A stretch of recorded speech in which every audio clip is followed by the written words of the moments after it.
দর্শক, আমরা এই মুহূর্তে ঢাকার বাইরের বাজার দরের খবর জানিয়ে দিব। চাঁপাইনবাবগঞ্জ থেকে যুক্ত হয়েছেন সহকর্মী আনোয়ার হোসেন এবং ভোলা থেকে HM জাকির যুক্ত হয়েছেন। শুরুতে আনোয়ার, আপনাকে দিয়ে শুরু করতে চাই। চাঁপাইনবাবগঞ্জের একটি বরেন্দ্র এলাকা, আজকের সেখানকার বাজারের পরিস্থিতি কেমন দেখছেন? হ্যাঁ তানভীর, সপ্তাহের ব্যবধানে চাঁপাইনবাবগঞ্জের নিত্যপণ্যের বাজারে এখনো কমেনি কাঁচা সবজি এবং মাছের দাম, তবে কিছুটা স্বস্তি কমেছে মুরগি এবং চালের দাম। তো বাজার ঘুরে দেখা গেছে যে দুই একটি বাদে প্রায় সব ধরনের সবজির দামই কেজিতে খুচরা এবং পাইকারি বেড়েছে 5 থেকে 15 টাকা পর্যন্ত। বিক্রেতা এবং ব্যবসায়ীরা বলছেন যে চলতি মাসের শুরুতে কিছুটা দাম কমলেও দেশব্যাপী নিম্নচাপের প্রভাবে টানা কয়েকদিনের ভারী বৃষ্টিতে আগামী শীতকালীন শাকসবজির ক্ষেত নষ্ট হয়, নতুন করে এই দাম বৃদ্ধি পেয়েছে।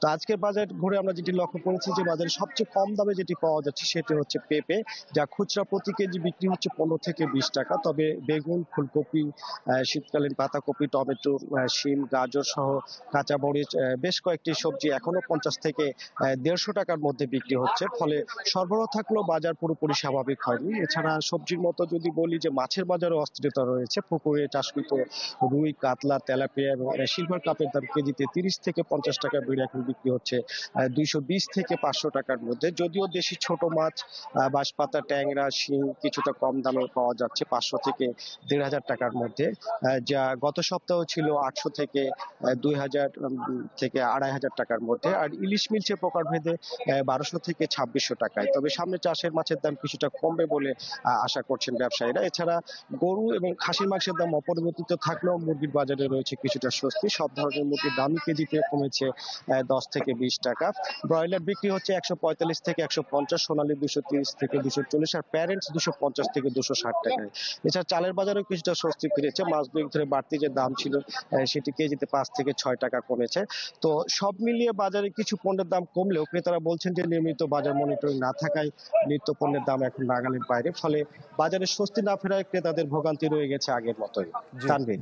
আনোয়ার, ধন্যবাদ আপনাকে। আনোয়ার হোসেন জানাচ্ছেন চাঁপাইনবাবগঞ্জ থেকে। HM জাকির রয়েছেন ভোলা থেকে। জাকির, আপনাকে দেখতে পাচ্ছি আপনি মাছের বাজারে রয়েছেন। মাছের দামটি তো জানাবেন, সেই সঙ্গে নিত্যপণ্যের যে সকল দ্রব্যাদি রয়েছে সেগুলোর দাম সম্বন্ধেও জানতে চাই।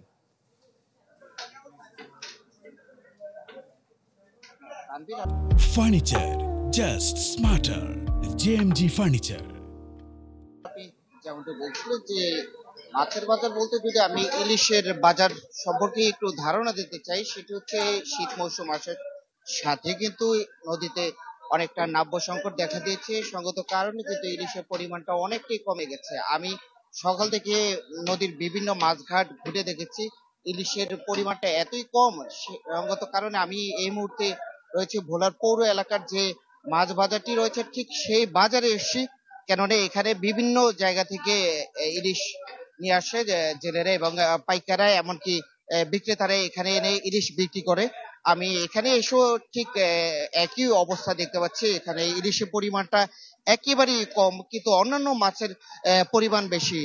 সেই কারণে কিন্তু ইলিশের দামটাও এত চড়া যা সাধারণ মানুষের ক্রেতার একেবারে বাইরে চলে গেছে। আমি যদি একটু দাম সম্পর্কে ধারণা দিতে চাই, আছে এই যে ইলিশগুলো, বড় ইলিশ এবং মাজলা ইলিশ, ছোট ইলিশ, এগুলো হালি প্রতি কিরকম বিক্রি হচ্ছে?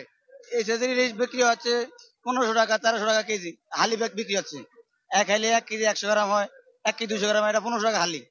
আবার সাইডে 2 কেজি হয়, ওগুলো হালি হলে 3000-3500 টাকা হালি। আবার 1 কেজি আলা মাছ, এক হালি মাছ 14,000-15,000 টাকা। মাছ কম, দাম একটু অনেকটাই বেশি।